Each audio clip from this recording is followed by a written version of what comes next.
Hey Andrea, hey Niko, welcome to the Value Driven Marketing Podcast. Super excited to have you today. This is the first time we're having two guests, so it's going to be an interesting experience, I believe. We're going to speak about performance marketing, which is a hot topic, of course. But before we jump into the juicy stuff, I do have one question that is related to what was your dream job when you were children? First of all, hi Alina. Thank you for having us. It's also something new for us to be like double part on a podcast, but here we are. So to answer the first question, maybe I'll just jump in first.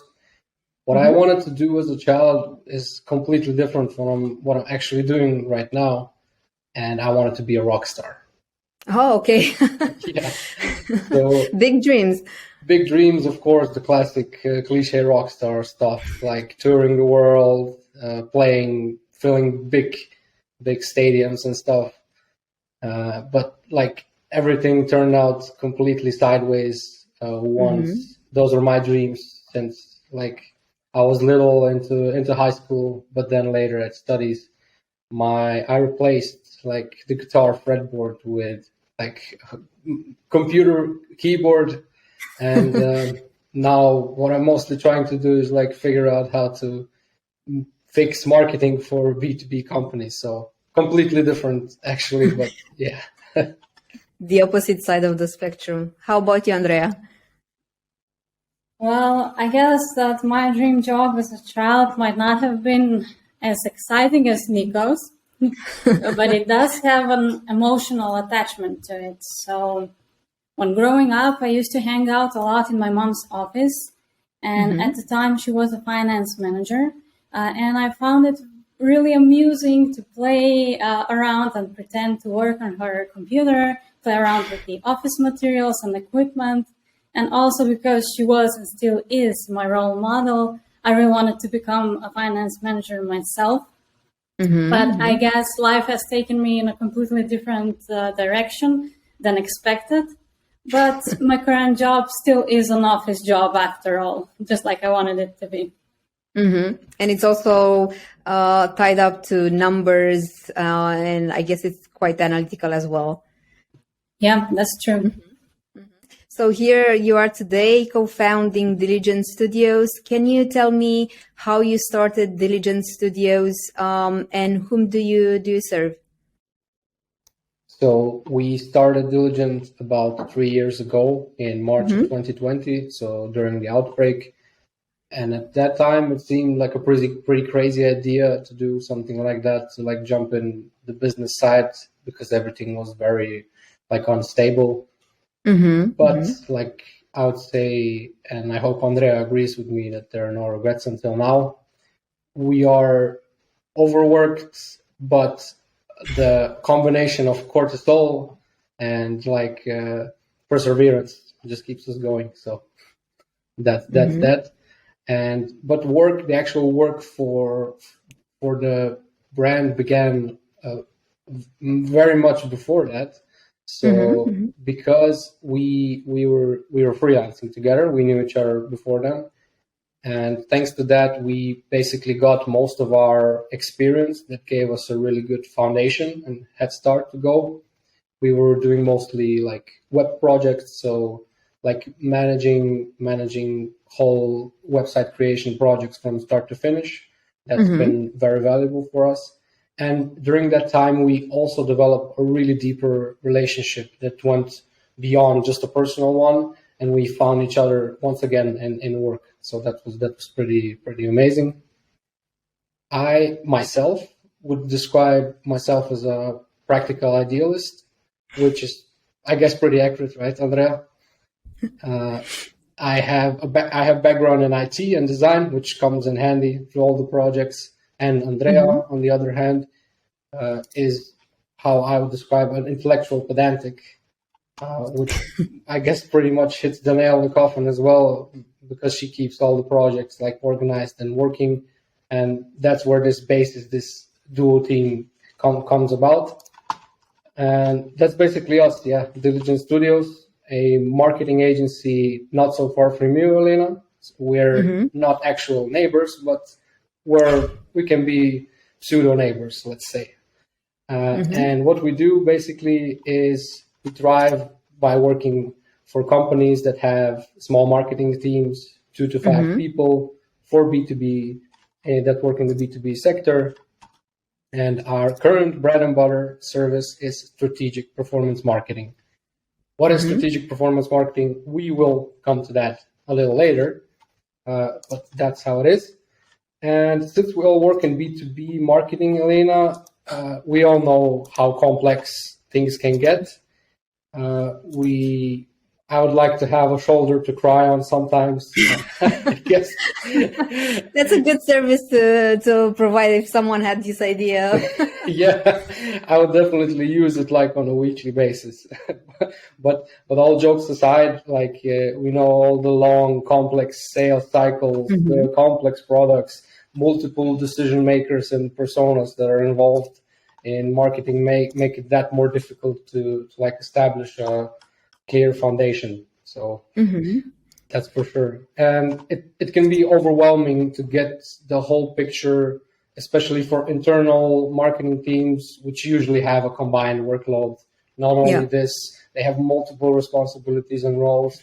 And unfortunately, that means that something has to suffer. And a lot of cases, that's marketing. And once like companies start and marketing teams decide to start doing like performance campaigns, a lot of times it doesn't bear the results expected, and it can turn sour quickly, like for both sides, which is unfortunate. Yeah, that's true. So you started with doing web-based projects, and now you're niching down. You niched it down to performance marketing. So how did this change happen? Was it a demand you saw in the market? So what was the driver behind that decision? So it was a combination of multiple things. Demand was definitely one thing.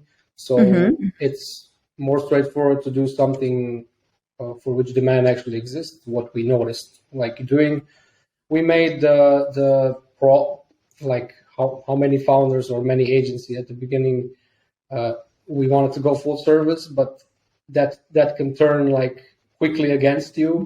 You don't want to like reject anyone because you like need the deals. But on the other hand, then like who really wants a generalist? When you're searching for someone, you really want to just pick up the best person for that job. And we've been learning a lot all the time what direction to steer, and like niching has come up a lot of times. So my opinion on niching is like it's really not that straightforward. Also, a lot of like companies and B2B marketeers that I've spoken with are also pretty reserved once the term niching comes up, because that's a really strategic, big topic, and they usually kind of get scared and like think, okay, but we have like this whole line of products that we sell. We just can't decide, okay, we're going to push one product, but that's not what niching necessarily even means. So it's a pretty interesting and important topic for sure, not only for agency owners. So. Definitely. So niching down does sound scary in the beginning, but it definitely can help you focus and develop deep expertise into a certain area. So quite interesting how you steered the ship, so to speak. Can we talk about running paid campaigns? So what are the top 3 mistakes, let's say, that you see B2B startups or SMBs? What are the top 3 mistakes that they make when it comes to their paid media approach?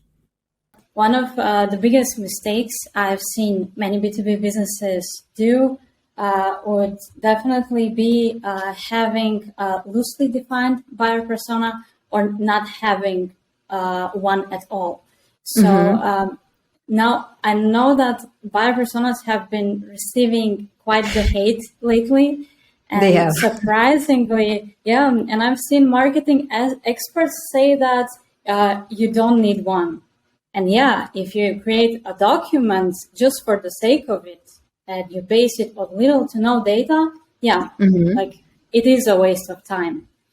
But then again, how do you reach your customers at the right moment? How do you attract them, pick their interest? How do you raise awareness? And ultimately, how do you convert them and ensure their loyalty? And the starting point here, the basis is definitely researching them and also the customer journey. So I would say the buyer persona together with the customer journey. And now, as a part of this problem, I've noticed that B2B businesses don't talk enough with their customers. And it's amazing how much customers actually have to say. You can learn a lot from them. So talking, interviewing your customers is the key element in the buyer persona research. And most of the data and information you collect for the buyer persona relies on these interviews. What you want to do is to understand the many different aspects of their role in the company. So the professional as well as the personal specifics. And all of this is much wider than only the job title or the degree, for example. So you need to take a look thoroughly into it. And you need to also need to upgrade your buyer persona regularly. So this is an ongoing process and you need to treat it as such. And then another thing that's also connected to this poorly defined buyer persona, I think that is also the misalignment between the marketing and sales team. So sales are in direct contact with the customers. They have valuable insights that can be used for the persona making and also for the journey research.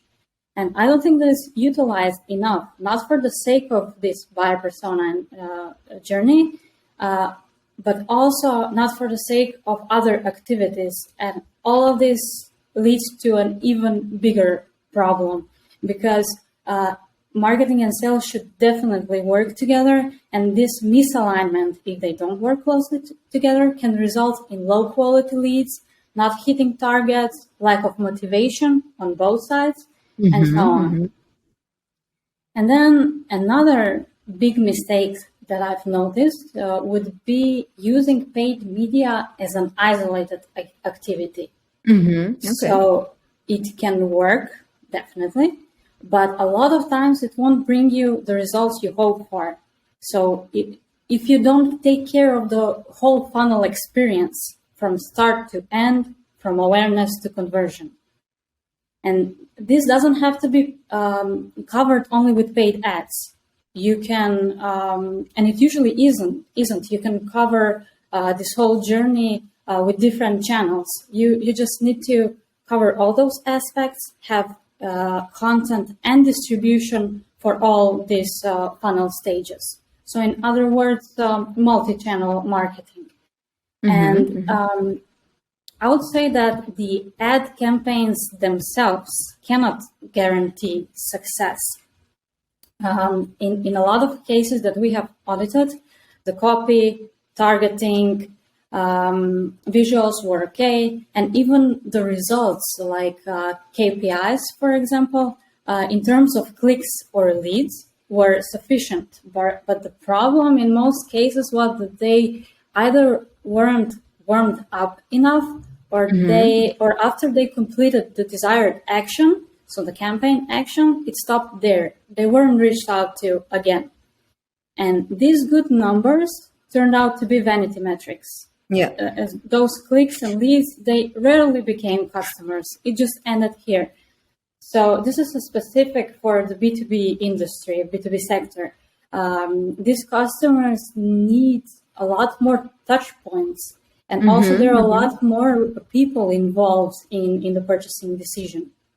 And the B2B customer might want to check your reviews, see a case study, watch a demo, contact your sales or support team. They even want to recognize you as a thought leader.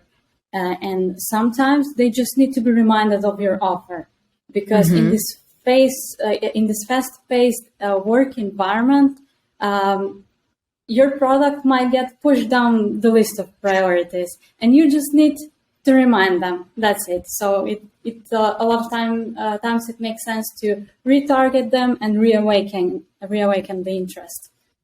So what we are trying to do here, we try to map the whole customer journey to see where paid ads fit in, how they can support other marketing efforts, and how they can be supported by other marketing efforts. So we strive to offer the content the customers need where they need it and when they need it. And of course, the goal is to connect all these different activities and to work towards the same goal. Yeah, absolutely, make total sense. So in the end, paid is just one channel. It cannot be the only channel. So you have to figure out where Exactly. paid fits in, and you definitely need to know who you're talking to and what their journey looks like. And what I find, as you mentioned, Andrea, a lot of companies don't speak to their customers enough, and sometimes I kind of understand that they don't have the time. It's difficult to kind of reach the clients and just grab 30 minutes with them. So in those cases where it's very difficult to have a face-to-face interaction or, just a live interaction with the client, do you have like a workaround in trying to understand their journey and how they buy and why they buy? Is there a replacement for just speaking to customers that you can use? Yeah. You can try to find a workaround, but I would always say that talking with them, doing qualitative research, have open interviews with just a little bit of structure, so you make sure you get everything you need. That's how you also find a lot of things that you might have forgotten about or might have overlooked. So I would say that talking with them is definitely the base of everything. So you don't have to interview all of them. You can interview, for example, 8 or 10 customers. Then you write down all the findings, and then you can validate the results with a survey. And a survey is more scalable, and you can send it to a lot more customers, and that's how you can validate the results and see if your first findings are correct. So I would say that that's the best way. And customers can be quite open about it. So you just have to try. And if they say no, that's okay. You tried. And until now, we have had good reply rate to that question. So. Good to hear that. So I would like to go a little bit back to what Niko mentioned. So you were speaking about your framework for strategic performance marketing. Can you detail what the framework is and how it works? Yeah, absolutely. So maybe first of all, background on what the framework actually is. Like Andrea mentioned, like one of the things that we noticed while doing performance marketing campaign were lack of strategy behind it. And as a result, campaigns didn't generate leads, which were disappointing for both parties. And that's where we decided to draw the line and go back to the drawing board.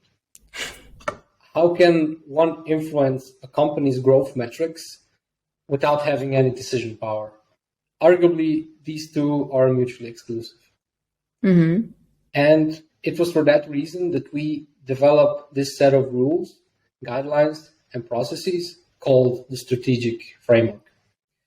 Imagine you cherry-picked the most important and influential marketing frameworks and all the knowledge and insights that they bring, and combine them into a formalized system that help marketing teams learn and apply them in practice, not only in theory. Enter strategy framework. And depending on company's needs, like an automotive parts manufacturer has different needs than a software company, the framework is adjusted slightly. That's what it is in essence. And as mentioned above, providing knowledge and insight is the very core of it all, like to educate the marketing teams. I'm personally really like asking provoking questions to do those aha moments. That's just really something that I strive to do. And Chris Doe introduced me to this concept of like learning, understanding problems by asking away. Now, some people don't like to do that. We ask a lot of questions, like always. And if you don't like answering these questions, then I guess we have a fit problem. That's it. So it's also some sort of qualification process for you guys, like companies that are not ready to go through this framework to begin with are maybe not a good fit. Absolutely, yeah. Client vendor fit is one of the things that we've also like been working on always on. And if we unfortunately we cannot vouch, guarantee, or like just stand behind something without like going through this framework that we believe will provide the necessary results.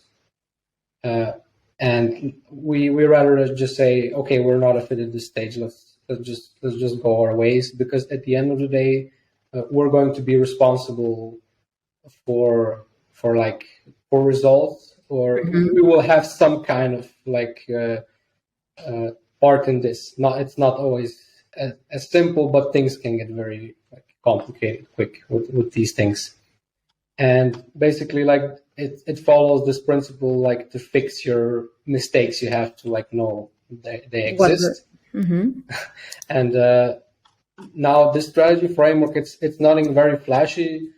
We divided it into 5 simple steps, like how usual. It's nothing special really. Like the audit part, research part, strategy creation, execution, and reporting. So very, very like straightforward processes here, like it's usually being done. But like the difference is we like prepare this framework so like the agency and the client can work coherently together. And the framework is supposed to give both sides valuable insights and like force a little more scientific approach to marketing, so to say. And like it touches the topics that it touches on, like the audit. For instance, we outline what we're doing, understand all the activities.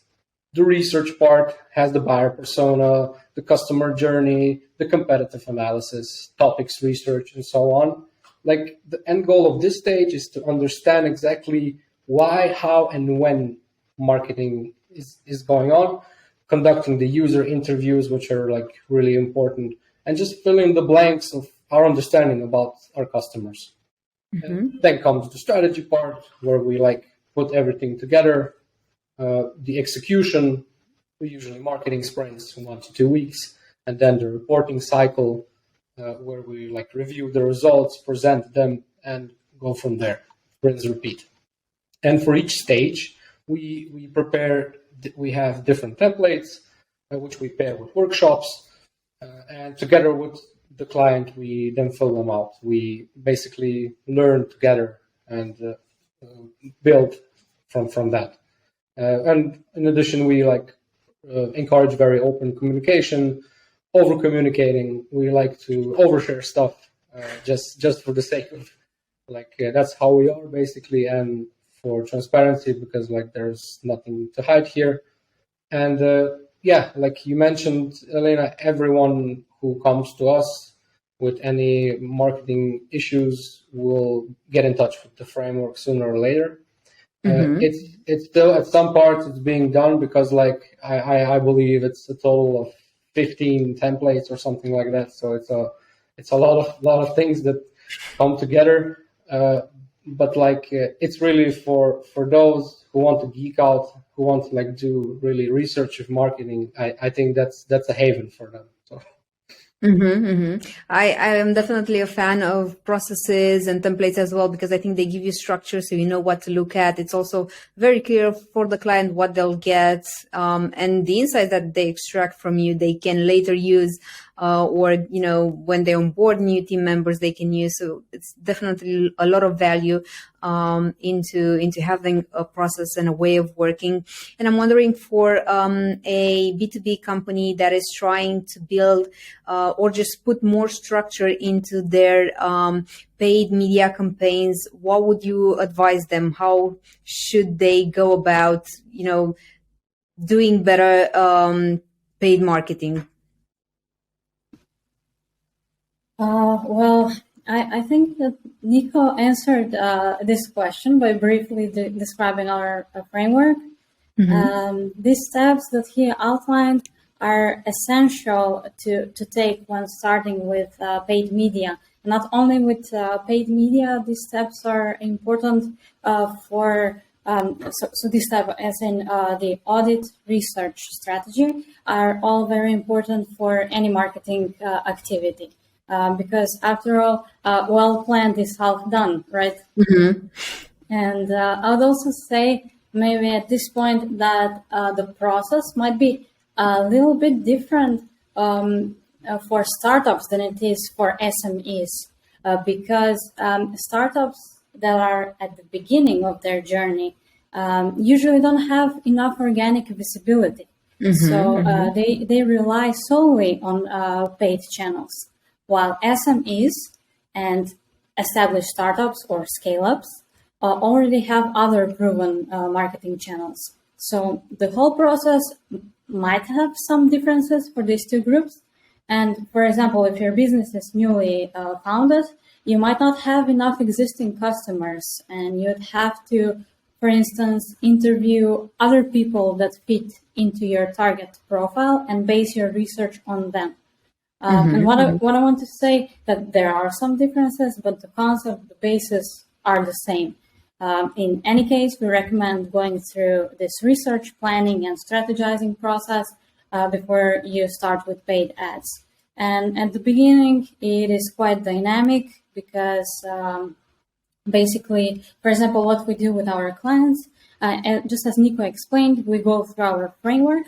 And yeah, this framework is not a new concept, but the value in it is because it is structured and it includes everything you need to do to ensure the success of your paid media campaigns. Because these things, especially the research and strategy, they really do often get overlooked, unfortunately. And we, for example, we analyze their competitors, audit their existing marketing activities, interview their key personas, map the customer journey, set goals, define the budget, create a content plan, define distribution channels. So basically, at the beginning, there's a lot of going on, but somehow all of this is interesting and engaging for both parties, for us as well as the client. And first of all, we send them a short questionnaire and list all the important and key details that we need from them. And then we start organizing workshops. We try to make them as efficient and productive as possible and fun as well. And we mainly have them because there are certain aspects of this process that you need to align on in a meeting face-to-face. And this way, we make sure that we clearly understand the client's requirements. And this way, we also make sure that we get the maximum out of their understanding and knowledge. And because they're the experts when it comes to their area of work, and it's worthwhile to work closely with them. And these collaborations and teamwork usually bring very good results. And after all of that, we start with execution. And talking of execution, maybe we can go into the nitty-gritty details. So when it comes to channel selection, how would you advise companies, B2B companies, look at this process of selecting the best channels? And maybe you can also let us know which are the paid channels that you see performing the best, which of course can vary from company to company. It's a different thing, but I'm just curious, what are the best performing channels right now? When choosing paid channels, I will definitely start with the customer journey.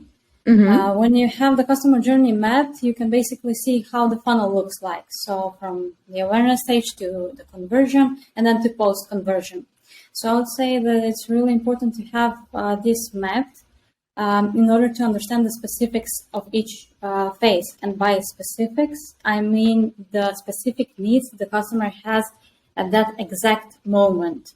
So think about how you can move the customer from the current stage to the next, and what kind of content would you use for this, and in what format. So, and what has to happen for them to move to the next stage? Or in other words, what action do we want the customer to take? And that's basically your objective. So then I would process with mapping this customer journey with actual marketing activities, if this hasn't been done already. And here you can detect any gaps that can be filled with paid campaigns. And here's a real example for our client. When we mapped the whole journey with activities, we realized that they weren't utilizing particular retargeting campaigns. So they had a lot of traffic. They were active on organic channels, and they were also running paid awareness campaigns. But we noticed that they weren't retargeting high intent visitors. And in their case, those visitors were the visitors that thoroughly explored their plans and pricing pages. And with this, they signaled a high intent. And it really paid off to retarget them and remind them once again of the product in question. So basically, these steps I just described help you determine if there's an opportunity to use paid ads. But in regards to how you should choose paid channels, I'll start with figuring out which channels your target audience uses, why or how they use them. This should be already defined in the buyer persona. And the question here is, where do your customers hang out, professionally or privately? What's their state of mind when using these channels? Are they searching for answers, actively searching for vendors, recreationally consuming content, or consuming content for education purposes? And also you should consider the targeting options. And with search ads, for example, you can reach people that are, for instance, actively searching for products such as yours by targeting specific search terms. And on the other hand, LinkedIn is most known for its extensive targeting options for B2B companies. And you can, for example, target people based on company or role details, function, and so on. So yeah, just think of what's the best way to reach your customers and which channel offers a targeting options that will most effectively help you reach them. And I would say that LinkedIn is the most popular. And also, I was reading this report that they interviewed B2B companies, and they reported that LinkedIn was the most successful channel, paid media channel that they use.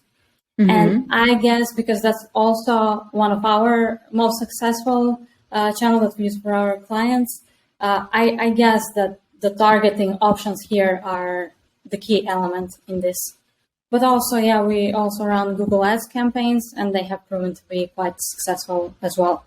And as for Facebook, for example, we're using Facebook mostly for retargeting and not a lot for other things. Although I've seen that lately they're trying to improve their targeting options, and they're trying to include B2B companies as well. I mean, so they would make it easier and better for targeting. And I would say that you have to experiment. You have to see what works for you, for your specific case. Just like you would experiment with ad copy, with visuals, with channels, just like you would test and validate the channels. And once you find the channels that bring you the best results, you focus on them and you keep optimizing.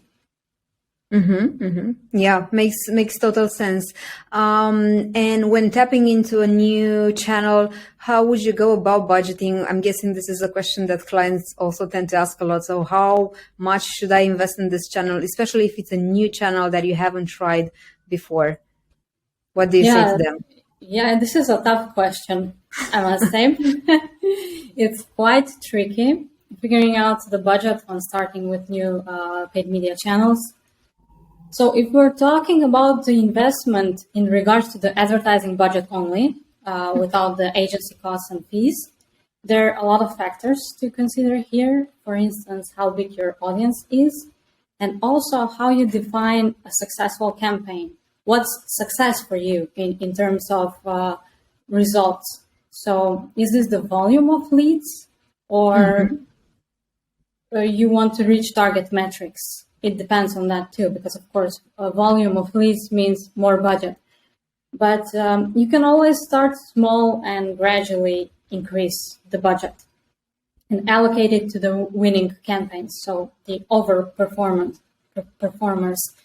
And you have to test out different methods and approaches to see what works. And what worked last year might not work anymore, and vice versa.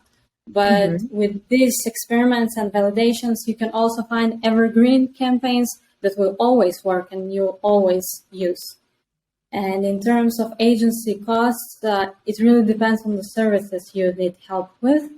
But overall, I would say, based on our experience, companies usually allocate 10 to 20% of their marketing budget for testing and experimenting. And this budget covers also testing new paid media channels. So it does depend on the niche and other specifics, but this percentage can be used as a general rule of thumb.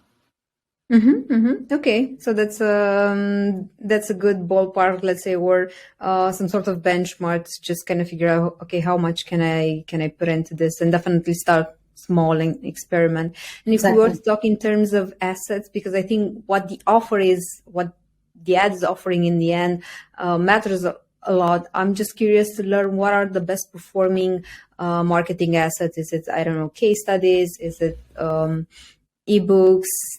What's your experience?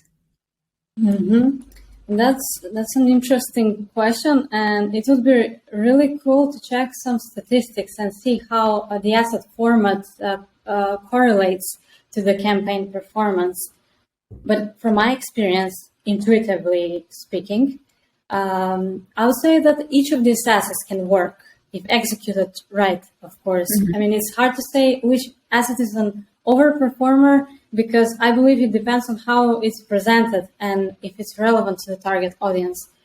So the content that you promote, be it top, mid, or bottom of funnel, and no matter the format, it can be a free trial, report, webinar, the content has to address a challenge that your target audience is facing, offer a benefit they'd be interested in, and or a solution. So in other words, the content has to revolve around this unique aspect of their role. And by showing up on their feed or in the results while they're Googling, you're basically fighting for their attention and their leap of faith. And you have this like small window of opportunity to convince them to try out whatever it is you're offering. And if you can really pin down that unique challenge, you will be worthy of their attention. But I would say that both campaigns can be really tricky, because to get someone to jump on a call with you to test your product, so to give you the time of their day, can be quite difficult. And the target audience here has to be really precise, as well as the messaging. You need to be careful how you formulate your offer, how you present it to your customers, and you'll have to figure out what works, what kind of value, which messages. And a lot of times they can have, like, for example, just an example, they can have like this hesitation or reluctance towards responding to your offer. And in this case, what you can do, you can consider addressing these possible objections right there in the ad or on the landing page. For example, you just have to determine what works for you. And for example, our most successful BOFU campaigns were usually retargeting. So these were warm leads, and we serve them as an additional touch point to help the process of conversion. But also we have been running paid ads as supportive activities to ABM campaigns. And in this case, we had really precisely defined target audience with tailored messages and terminology, because we had these neatly picked target accounts that we're advertising to. And another successful campaign was for booking meetings in advance of a trade show. This, we were using the attendee list from the trade show, but also we're targeting relevant companies from the same city. And in this case, because I mentioned the offer is very important, in this case, we're thinking, okay, now let's do this, let's hook them, because we need to book these meetings. But a lot of people don't just want to book a meeting with you because they don't see the value in it. And you have to offer them something more. You need to be creative here. And what we did, we offered a good incentive. So the offer was book a meeting with us to get some kind of value, something that's specific to them. And they received that value once they visited the booth. And here, the trick here is to offer something that's valuable to them, but it's also connected to your product or service. It has to be connected to it.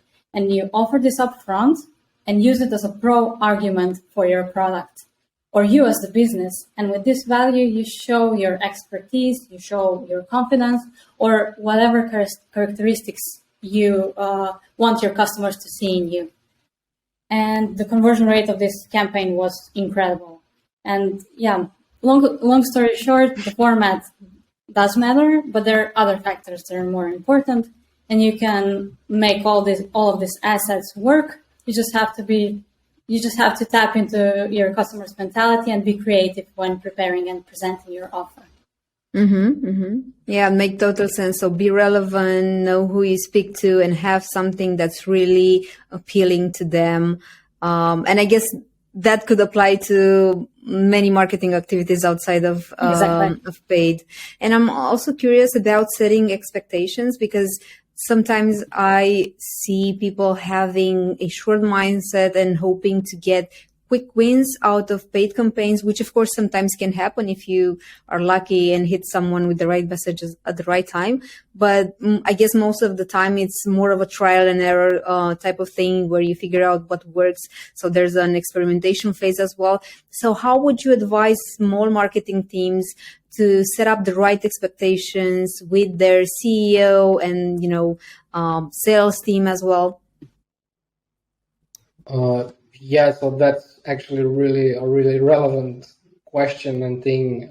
I think like many people have this question or problem.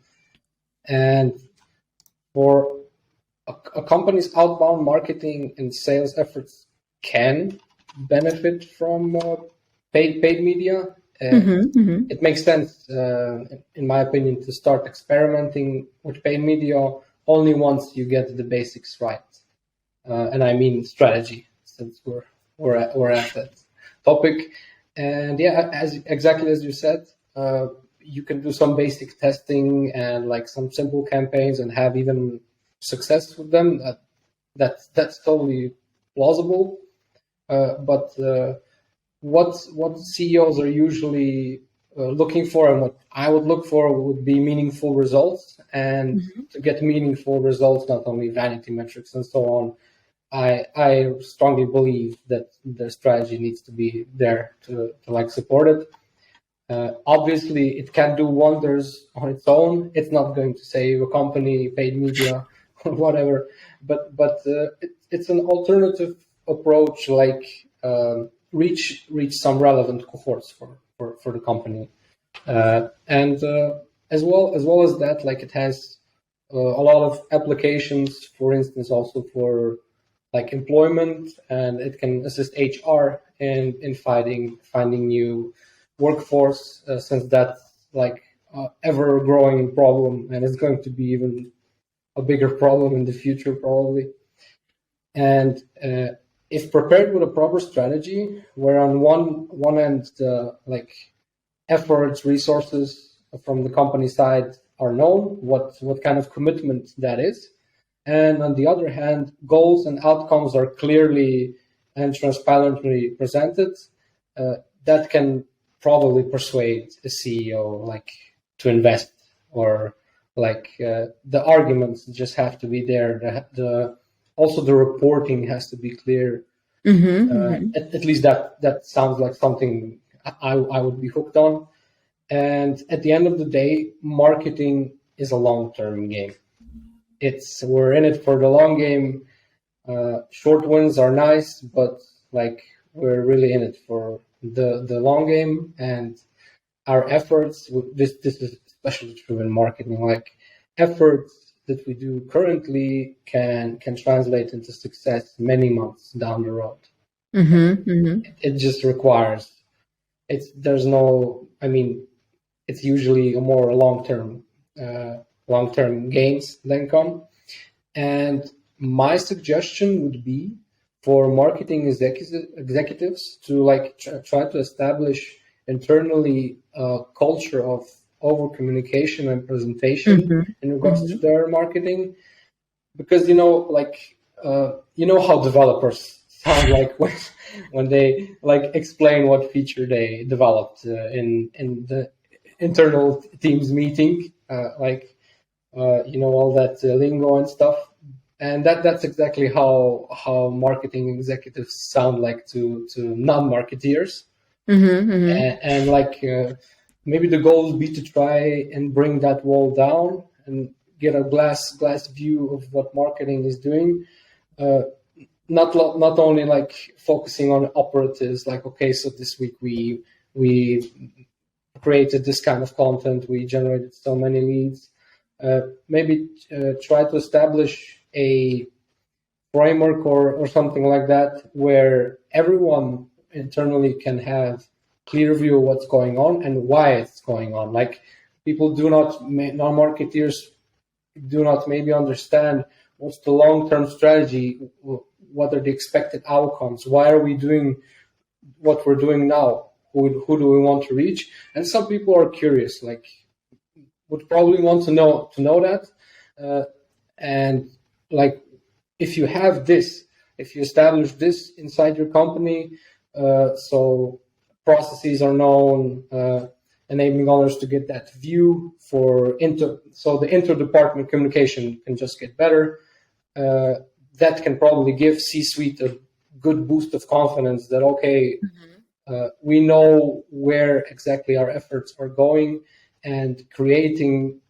And if we just take a step back, if you take a little more time into creating transparent reports, that can already solve a lot of like headaches and issues that we've mentioned. Usually it's lacking on the presentational basis, and then once budget planning comes along, maybe marketing falls short just because not because it's not successful, it's just not presented or in a clear way that would like make sense and present the reality of things.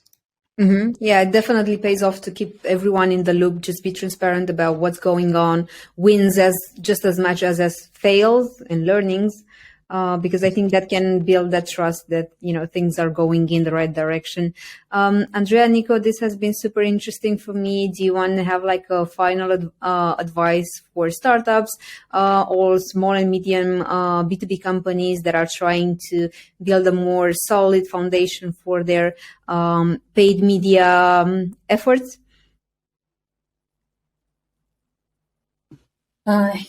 Maybe just like we talked before, use your budget, a part of it, just like we talked in numbers, 10 to 20%, always for trying to find new channels that might work, because this might surprise you. You might really find some good channels that will be a solid base for future activities. So experiment, test, validate, and don't be afraid to do so. Maybe I would say that. And don't skip on the planning strategy. It's not worth it on the long term. It'll maybe mean you're faster moving at the beginning, but like later down you can just have problems. And yeah, there can be mostly benefits from it, like not only in marketing, like the general generally speaking. Yeah. So build the foundation first and then get up to speed. This has been super useful. Thank you so much, Andrea and Niko, for sharing with us how you see paid media. So yeah, thank you so much for being with us today. Thank you very much, Elena. It was awesome. Thank you. Nice. Thank you.